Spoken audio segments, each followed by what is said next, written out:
컨슈머를 한마디로 얘기하면은 뭐냐라고 물어본다면 따뜻한 소비, 따뜻한 소비자, 따뜻한 가치를 지닌 소비자를 우리는 화이트 컨슈머라고 이야기를 합니다.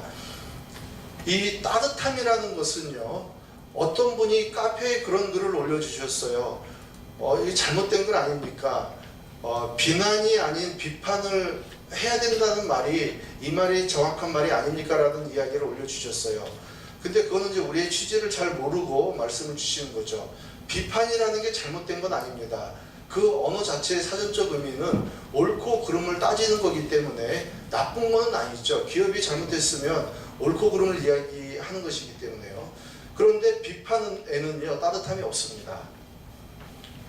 우리가 기업이 상생하는 마음을 갖는다면 비판, 옳고 그름의 이야기보다도 오히려 제안을 해서 잘 되게끔 도와주는 것이 그게 따뜻한 거죠. 비판은요, 옳고 그름을 이야기하는 거예요. 저희가 정당한 권리라고 이야기하지 않고 정직한 권리라고 이야기를 하고 있습니다. 왜냐하면 정당한 게 나쁜 거는 아니에요. 하지만 정당한 이라는 단어 속에도 따뜻함은 없습니다. 제가 이 부분에 대해서는 조금 있다가 다시 설명을 해드리기를 원합니다.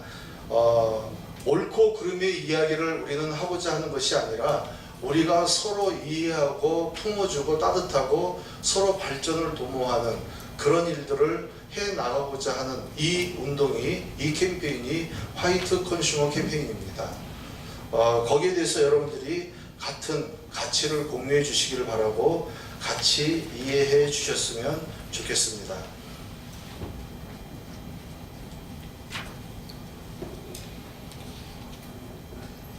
이제 이 화이트 컨슈머 캠페인에 대해서 잠깐 제가 배경을 말씀드리도록 하겠습니다. 1980년도에 우리나라가 소비자 보호법이라는 것을 처음 만들기 시작을 했습니다. 그런데 이 소비자법을 우리나라가 만들게 된 계기가 언제부터 만들게 됐냐면요, 어떻게 만들게 됐냐면요, 존 F 케네디가 1962년도에 이 4개의 소비자 권리를 선포를 하게 됩니다. 그리고 난 다음에 유럽에서는요, 75년도에 소비자 보호와 정보에 관한 기본 계획을 5가지 내용을 해서 발표를 하게 되죠. 이 4개의 이야기와 5개의 이야기는 거의 비슷합니다. 소비자는 안전할 권리가 있고, 알 권리가 있고, 선택할 권리가 있고, 소비자들의 의견을 반영시킬 권리가 있다라는 거거든요. 소비자의 이익 보호에 대해서 유럽에서 하는 얘기도 거의 비슷합니다. 적정한 표시, 부당한 거래 조건에 강제당하지 않을 권리, 피해로부터 신속하게 구제될 권리, 정보를 신속하게 제공받을 권리. 그래서 우리가 소비자 보호법이라는 걸 만들게 되는데요. 재미있는 것은 2006년도에 우리나라 정부는 소비자 보호법을 폐지하게 됩니다. 그리고 기존의 소비자의 권익 증진에 소비자의 책임과 의무를 포함해서 소비자 기본법이라는 법을 다시 제정을 하게 되죠. 그리고 거기에 맞춰서 1987년도에는요, 한국 소비자 보호원이라는 이 조직이 기본법에 발맞춰서 소비자 원으로 바뀌게 됩니다. 보호라는 단어를 빼버렸어요. 왜 그렇게 됐냐 하면 소비자는 더 이상의 보호의 대상만이 아니라, 그렇습니다, 여전히 보호해야 될 대상은 맞는데 소비자가 하나의 권리의 주체로 보는 패러다임의 변화가 생겼다는 겁니다. 무조건적인 보호만 하는 대상이 아니라는 거죠. 그래서 소비자도 소비와 소비 활동을 통해서 사회의 책임과 의무를 포함하고 있다는 것을 의미하기 시작을 하는 겁니다. 그게 2006년도, 1987년도 이런 어떤 일들이 만들어지게 된 거죠. 그런데 이 이야기를 들으면 여러분들은 굉장히 공감을 할 수 있을 거라고 생각을 합니다. 소셜 네트워크 시대, 이 시대는요, 1인 미디어와 SNS가 굉장히 발달된 시대입니다. 여러분들이 어느 한 기업을, 어느 한 사람을 신상을 털거나 아니면 어느 한 기업에 대해서 SNS를 통해서 유언비어를 퍼뜨리기 시작을 하면 그 기업이 무너지는 것은 한순간입니다. 예를 들어서 최선당 사건만 하더라도 분명히 그 사람이 그 최선당 그 가맹점주가 잘못한 건 아니었어요. 그런데 그 소비자 한 사람이 자기가 임신 중이었는데 어쩌고저쩌고 얘기를 해가지고 그게 퍼지니까 최선당 본사에서도 사과를 했고 매출도 안 좋아지고 어려워진 거예요. 나중에 보니까 그 소비자가 굉장히 잘못한 거죠. 우리는 일반적인 소비자들은요, 이 진실보다는요 소문에 굉장히 크게 반응을 합니다. 그게 옳고 그름을 이야기하기보다도 그 소문을 퍼뜨리는데 굉장히 민감하죠. 그러니까 이 1인 미더의 마음이 따뜻하지 않은 이 한 사람이 SNS를 퍼뜨리고자 마음을 먹으면 기업들이 굉장히 어려워지는 경우들이 많습니다. 소비자들이 이제는 하나의 언론, 영향력 있는 미디어이자 이제 권력이 되어버린 거죠. 그래서 특정 기업에 대한 거짓 정보를 유포함으로써 기업의 생산 활동을 방해하고 그 기업은 부당한 컴플레인을 거절하지 못했죠. 왜냐하면 거절했다가는 또 거기에 대해서 클레임을 걸 테니까. 그래서 이게 소비자의 횡태가 사회 문제로 확산이 된 거죠. 제가 블랙 컨슈머에 대한 이야기를 잠깐 해보기를 원하는데요. 이거는 이제 방송인데 이거를 제가 시간상 스킵하도록 하겠습니다. 토지를 당할까? 블랙 컨슈머의 사례, 음식 먹었다 다쳤다 829에 사기친 블랙 컨슈머. 이 사람이 구속됐다는 얘기. 음료회사 협박한 블랙 컨슈머 실형. 그렇죠. 블랙 컨슈머의 사례 중에 아니면 말고식의 먹거리 파동, 애꿎은 기업 망하게 만든다. 여러분 저는요 블랙 컨슈머라는 이 단어에서 컨슈머라는 단어를 집어넣은 거에 대해서 저는 굉장히 불쾌하게 생각을 합니다. 블랙 컨슈머는요 컨슈머가 아니죠. 여러분 그거 아세요? 싸우다가 우연찮게 누군가를 이렇게 살인을 했어요. 살인 동기가 있지 않았는데 우발적 사고죠. 우발적 사고로 사고를 치면 정상 참작을 해줍니다. 법원에서. 그런데 계획적인 사고는요 가중처벌을 해요. 왜냐하면 그 사람은 굉장히 못된 사람이거든요. 계획적인 범행을 한 사람이기 때문에. 블랙 컨슈머들은요 대체적으로 우발적으로 일을 만들어내지 않습니다. 저 사람들은 계획적인 범죄를 하는 사람들이에요. 그래서 저 사람들은 소비자라고 이야기하는 게 아니라 물건을 구매하는 척하고 그 다음에 기업을 협박을 하는 사람들이죠. 그러니까 저 사람도 범죄죠. 저 사람은 소비자가 아닙니다. 그래서 블랙 컨슈머의 반대말의 화이트 컨슈머, 우리는 그렇게 이야기하지 않습니다. 블랙 컨슈머는 컨슈머가 아니기 때문에 블랙 컨슈머의 반대말은 그냥 컨슈머라고 저희는 정의를 내립니다. 선의의 소비자, 무슨 뭐 착한 소비를 하는 사람, 저희는 그렇게 이야기하지 않습니다. 화이트 컨슈머는요 따뜻한 소비자를 저희는 지향을 하고 있죠. 제가 한국 소비자 포럼을 만들게 된 계기는 이분 때문에 한국 소비자 포럼이라는 조직을 만들게 됐습니다. 이분이 엔젤 녹즙기 사장이었는데요. 지금부터 한 20년 전에 저분이 이 엔젤 녹즙기라는 걸 만들어서 우리나라의 녹즙기 시장을 거의 장악을 했죠. 뿐만 아니라 해외에도 많은 수출을 해서 금탑 수출 훈장까지 받으셨던 분이었어요. 그런데 여러분 그 녹즙기의 원리를 혹시 아실지 모르겠지만 두 개의 스크류가 맞물려 가면서 거기에 무슨 당근 같은 거, 케일 같은 게 들어가면서 이게 짜지는 거거든요. 그런데 그 스크류를 스테인리스로 만든 거예요. 그러니까 소비자들이 스테인리스로 만들어서 이게 압축되다 보니까 쇳가루가 나왔다는 겁니다. 이게 연일 뉴스에서 보도가 되다 보니까 이 회사가 부도가 나게 돼버렸어요. 그리고 금탑 산업 훈장을 받았던 수출길도 막히고 이 사람은 굉장히 어려움에 처하게 되죠. 그리고 미국으로 떠났습니다. 그리고 몇 년 있다 다시 돌아와서 다시 재기를. 그런데 나중에요 그 스테인리스에서 유해 물질이 나오지 않았다는 게 증명이 된 거예요. 100% 스테인리스 녹즙기로 명가 재건, 여전히 스크류를 스테인리스로 만든 거예요. 그런데 증명되지 않은 소비자들로 인해서 기업이 무너지게 됐고, 그러나 다행인 것은 이분이 기업가 정신이 있어서 그랬는지 모르겠지만 외국에서 돌아와서 다시 회사를 살렸죠. 소비자들이 보면 대체적으로 안 좋은 얘기는 굉장히 잘 퍼뜨리는데요. 칭찬하고 좋아하고 따뜻하게 하는 이런 문화에는 별로 유쾌하지 않은 것 같다라는 생각이 많이 들었습니다. 기업, 여러분들 중에서 혹시 아버님이 아니면 어머님이 사업하시는 분 계십니까? 아니면은 프랜차이즈를 하신다거나, 프랜차이즈를 하시는 분들을 보면은요, 생계형 프랜차이즈는 자기 전 재산을 또는 은행에서 빚을 내서 사업을 하시는 분들이세요. 그게 이제 그분들에게는 생명과 같은 거예요.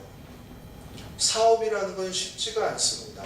그런데 어떤 사람들의 몇몇 사람들의 이야기가 그 분을 사업을 더 이상 못하게 만드는 경우들이 굉장히 많죠. 왜? 비판을 하기 때문에. 제가 얘기했잖아요. 비판은요, 옳고 그름을 이야기하는 거거든요. 옳고 그름을, 물론 잘못된 거는 잘못됐다고 얘기할 수 있어요. 그런데 그런 이야기들이 일파만파로 퍼지게 되면 그 사람은 문 닫아야 되는 거예요. 사업을 못하게 되는 거죠. 그래서 우리는 비판보다는 제안을 하자 하는 게 우리 따뜻한 소비자들의 모임이다 라는 것을 이야기를 합니다. 여러분들 혹시 파리바게뜨나 커피숍에서 아르바이트 해보신 적 있으세요? 그런 분들이 그런 얘기를 하죠. 진상 손님들 가끔 만나죠? 그런 분들? 그러면 이제 진상 손님 만날 때 나갈 때 굉장히 욕하잖아요. 아이고 저런 놈은 이제 XX 이 얘기를 하죠? 분명히 그래. 내가 그런 사람들을 겪었을 때도 굉장히 힘들죠. 사업하는 사람들은 오죽하겠습니까? 그래서 우리는 비판보다는 제안을 하자라고 이야기를 한 거고요. 또 하나는 정직한 권리를 이야기를 하는데요. 지난번에 우리 사기 1차 모임을 했을 때 어떤 우리 평가단이 그런 얘기를 하더라고요. 자기 어머니가 커피숍을 하는 거예요. 근데 이 커피숍에서 여러분 그런 거 가끔 보죠. 들어가면은 무한 리필 해준다고요. 그런 커피숍 많습니다. 요즘에는 서비스를 해줘야 되기 때문에, 그래야지 이제 사람들이 오기 때문에 무한 리필을 해줍니다. 그런데 무한 리필을 해준다는 그 문구를 보고 들어갔어요. 3명의 여학생이, 그리고 커피 한 잔을 시켰습니다. 그 무한 리필을 돌려가면서 계속 마시고 있는 거예요. 자기 딸이 이제 그때 아르바이트를 했었는데 그것 때문에 아주 속이 뒤집어졌다는 거예요. 정당하죠. 왜? 무한 리필을 해주겠다고 약속했고 그 약속을 지키라고 요구를 했으니까 잘못된 건 아니잖아요. 근데 정직하지는 않죠. 그렇죠? 따뜻하지는 않습니다. 우리가 왜 제가 정당한 권리를 이야기하지 않고 정직한 권리를 이야기를 하냐 하면요, 거기에는 따뜻함이 없어서 그렇습니다. 옳고 그름만 있을 뿐이에요.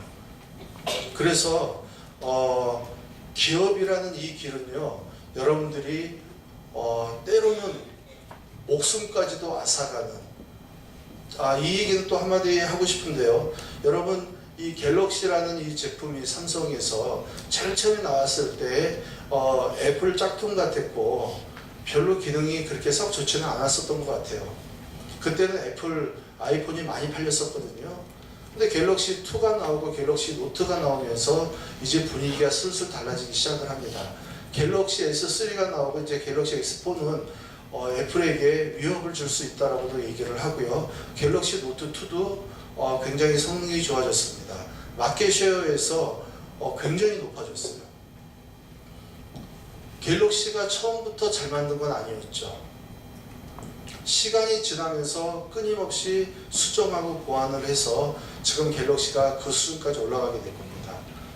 기업이 하나가 만들어지게 되면, 중소기업이 처음부터 완벽한 제품을 만들어낼 수 없죠. 근데 처음부터 욕을 먹습니다.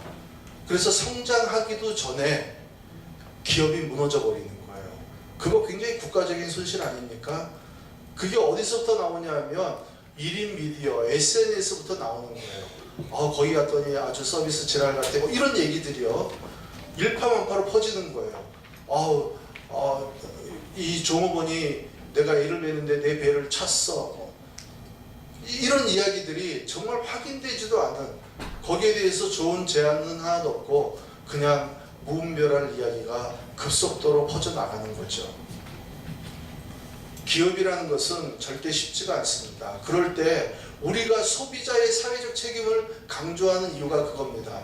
여러분의 메시지 하나가 기업을 어떻게 변화시켜 놓을 수 있는지 강하게 만들 수도 있고요. 기업을 무너뜨릴 수도 있다는 거예요. 그래서 CSR은 뭐예요? Corporate Social Responsibility죠. 기업의 사회적 책임. 그런데 또 다른 CSR이 필요한 거예요. Consumer Social Responsibility. 소비자도 사회적 책임이 필요한 거죠. 국가 경제의 발전을 이끄는 두 기둥이 기업과 소비자인 것만은 확실합니다.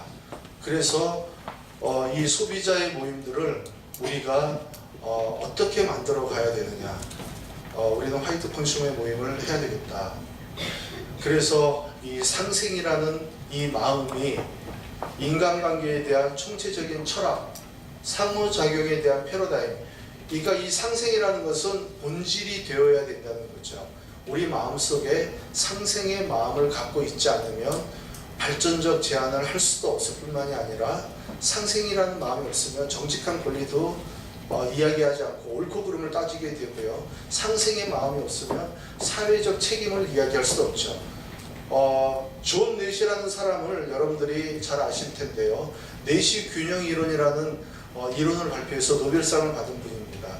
이 사람이 어떤 이야기를 했냐면 서로 협력을 해서 파이를 키워서 쉐어를 하게 되면 혼자서 일할 때보다도 파이가 더 커진다는 거예요. 나한테 오는 이익이 더 커진다는 것을 수학적으로 증명을 했고요. 그 증명한 것이 노벨상을 받게 만들었죠. 그 이론이 내시 균형 이론이거든요.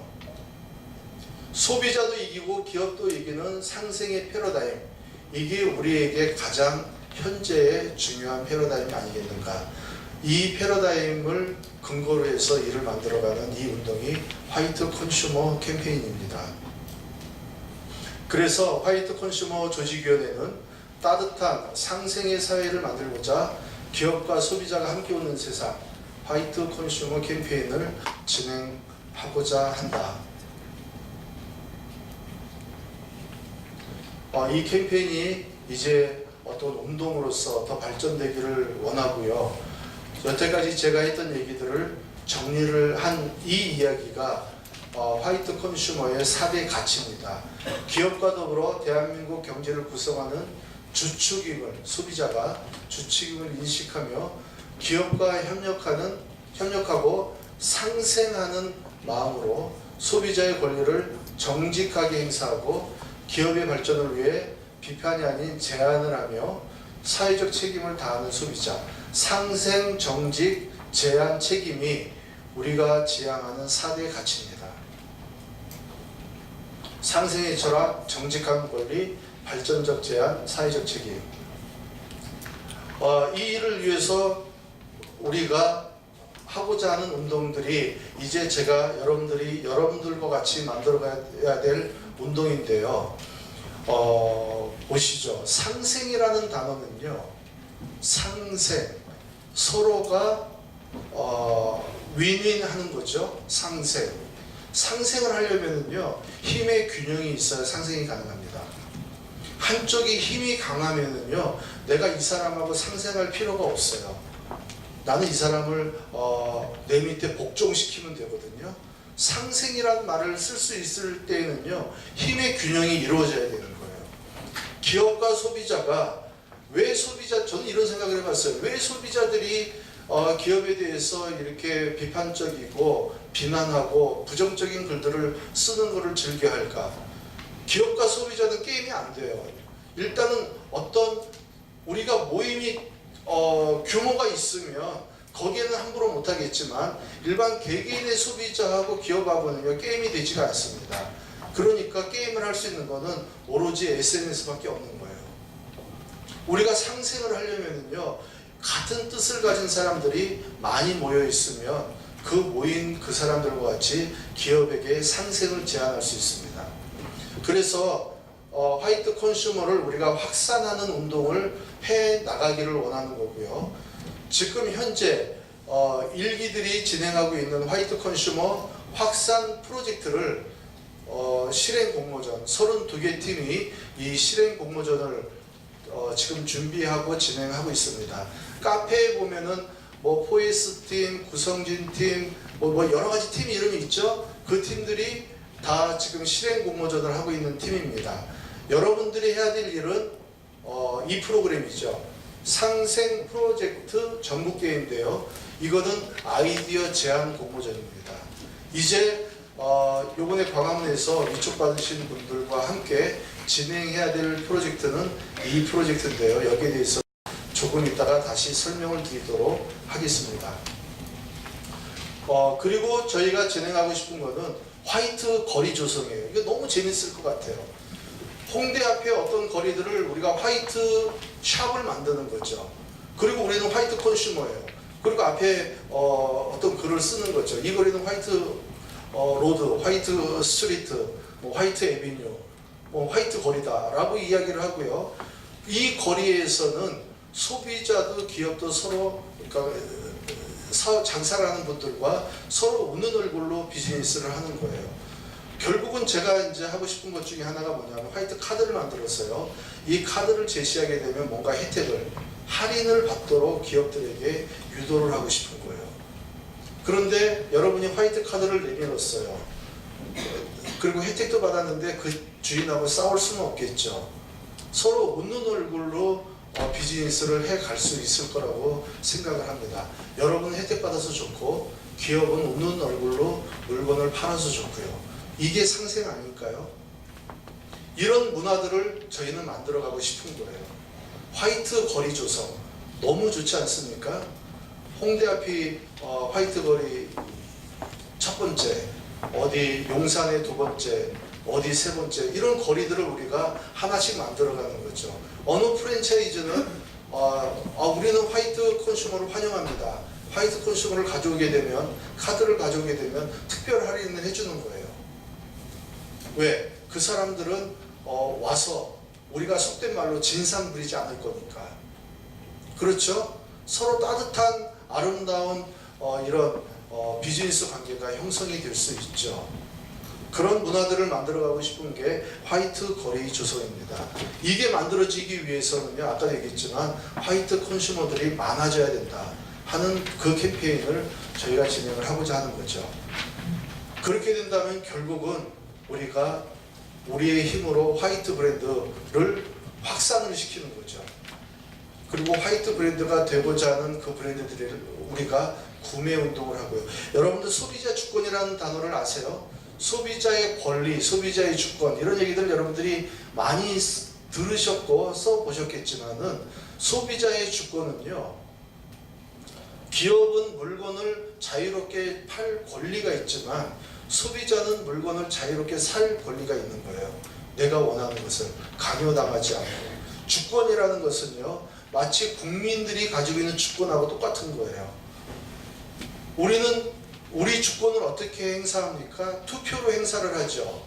소비자 주권이라는 건 뭐냐면 소비자가 어떤 특정한 물건을 산다는 것은 구매로서 투표하는 거하고 똑같은 거예요. 이해가 됩니까? 그렇죠. 우리가 화이트 브랜드에게 구매를 더 해주게 되면 그 브랜드는 오히려 화이트 브랜드로서의 더 활동을 할 수밖에 없는. 왜? 우리가 투표를 해줬으니까. 그게 소비자 주권입니다. 궁극적으로 화이트 브랜드 그리고 화이트 컨슈머 6월 달에 아주 대축제를 하게 될 텐데요. 이번에는 우리가 화이트 컨슈머 개막 축제를 했죠. 우리가 대축제를 하게 될 텐데요. 그때는 화이트 컨슈머와 화이트 브랜드의 만남. 그래서 화이트 코리아 대축제를 6월 달에 저희가 진행하고자 합니다. 이 대축제가 만들어지기까지 여러분들은 아까 말씀드렸던 상생 프로젝트 전국대회에 여러분들이 이 공모전에 이제 팀별로 구성이 돼서 활동을 하시게 되실 것입니다. 이 상생 프로젝트 전국대회에 대해서는요, 안 이사님 어디 계십니까?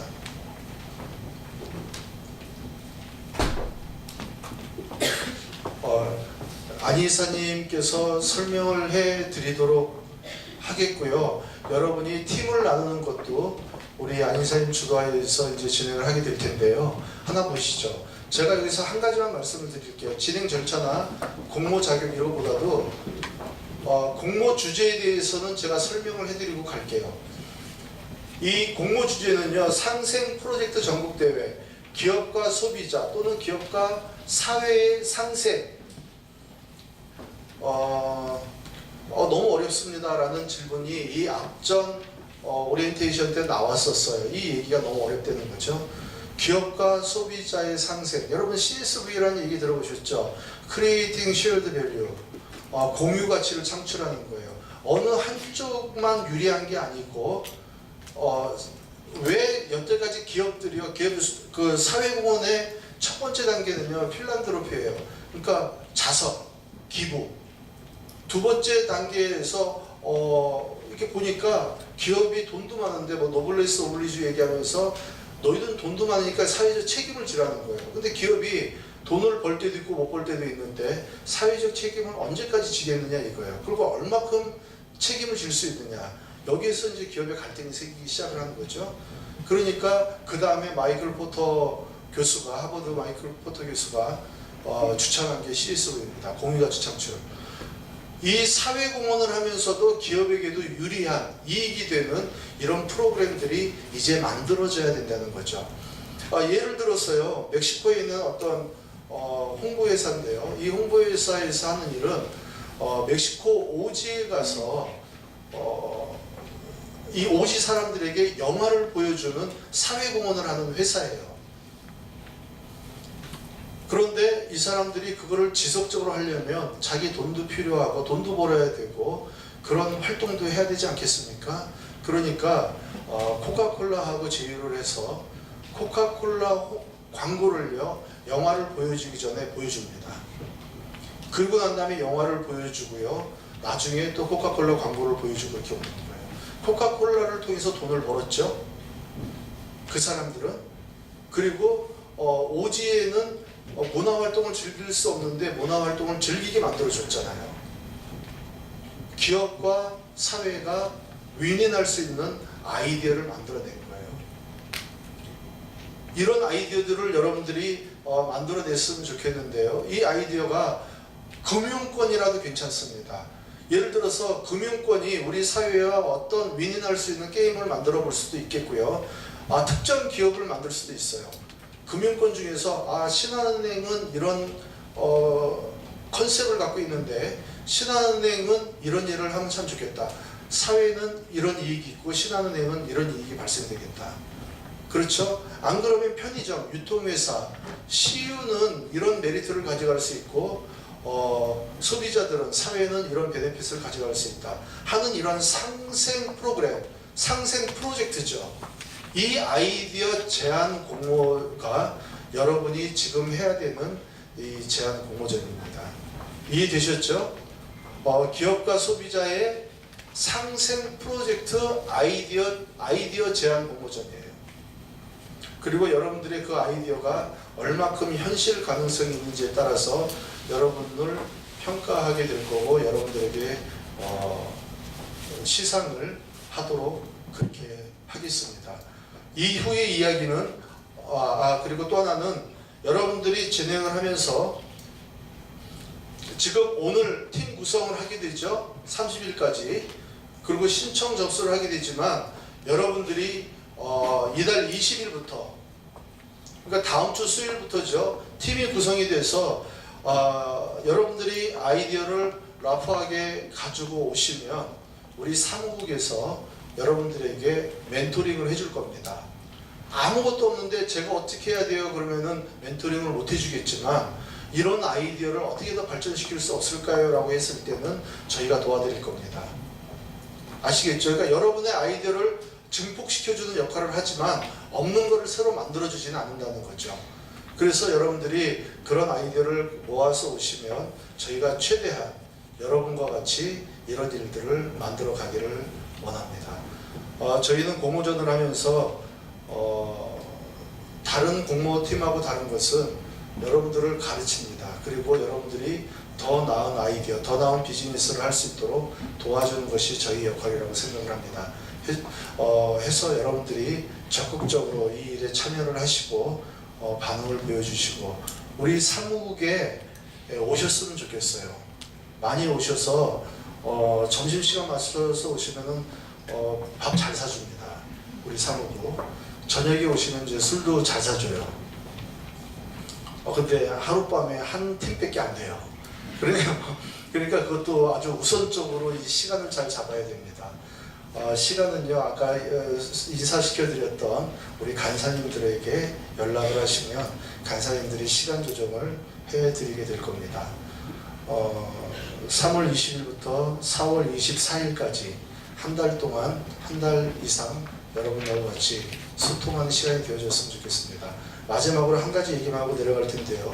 아카데미 꼭 나오세요. 여러분들이 수강 신청이 안 되어 있더라도 아카데미를 통해서 모든 메시지가 전달이 되고 우리가 가치를 공유할 수 있기 때문에 여러분들이 아카데미에 꼭 참관을 하셨으면 좋겠습니다.